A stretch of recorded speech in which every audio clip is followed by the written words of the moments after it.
Welcome to Friday Value Video. And today I want to dispel the myth that you need to experience pain to achieve your goals. Your goals might be that you want pain-free movement. You want ideal health. You want to be fit as a fiddle. Well, no pain, no gain. We've heard that for decades. And my question is, really? Is that really true? So first, let's define pain. Well, when it's used as a noun, pain is defined as physical suffering or discomfort caused by illness or injury. And some of the synonyms are suffering, agony, torture, torment, or discomfort. Now, I hope it would be obvious that illness and injury are not intended when your goal is to achieve ideal health and pain-free movement and being fit, stronger, more functional in your real life. So that's defining pain as a noun. Well, what happens if we use it as a verb? Pain is then defined as cause mental or physical pain too. And some synonyms are hurt, cause pain, be painful, be sore, be tender, ache, throb, or sting. So here is where the lines can be blurred and misunderstood when it comes to the well-known no pain, no gain. Now, do you want to know where that statement came from? What was the source of that statement originally? Believe it or not, it was from Ben Franklin. That saying was coined originally by him in the 18th century. He wrote these words, "There are no gains without pains." Now, he was an avid exerciser, in case you didn't know that, and a healthy eater. I've used his quote many times when I teach my Nourish Body for Life classes. I saw a few die of hunger of eating 100,000. So he was very familiar with the ramifications of unhealthy eating. Now, of course, whenever we see pictures of him, he didn't look fit as a fiddle. He looked overweight. So there's a little bit of a conundrum there, but I'm going to move on. There are many of you who believe you need to suffer. You need to suffer pain when exercising because that no pain, no gain. Well, if it doesn't hurt, I'm not going to gain anything.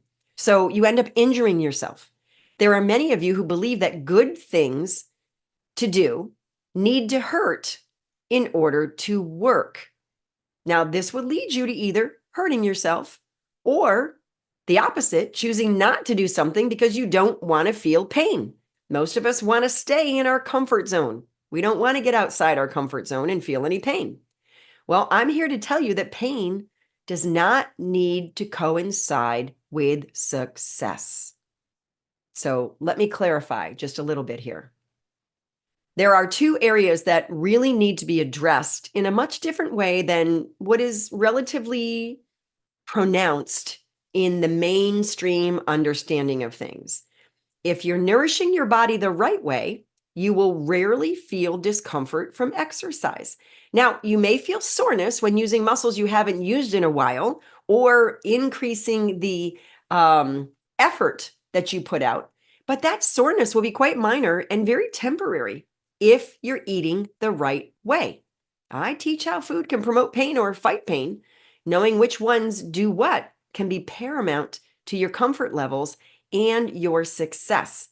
And I've recently done some teaching in one of my free online events about what do muscles really need to grow and what you can do to reduce that delayed onset muscle soreness, that DOMS.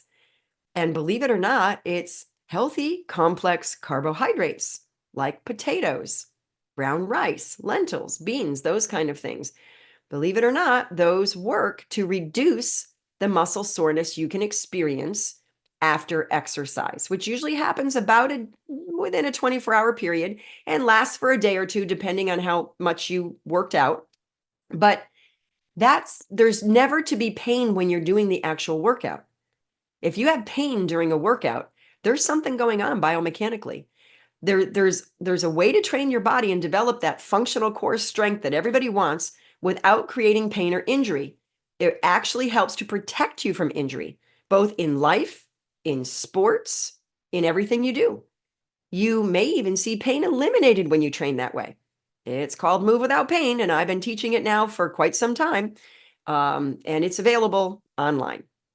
But I just want you to know that a lot of the times we're doing exercises that can create pain and injury in our body, and this happens to be one of them. So just be aware. You want to be doing authentic human movement the way your body was designed to move, which is mostly physics dependent. Yes, your mass and momentum, the movement, the speed at which you move.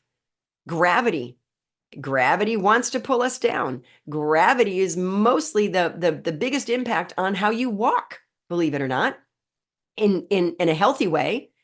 And then there's ground reaction force, which I don't want to get off into the physics, but really authentic movement that trains you for real life is what you want to do. Food that fuels you properly for exercise is what you want to do. So learn the facts. Say no pain, all gain to have lifelong well-being. And I'll see you next week.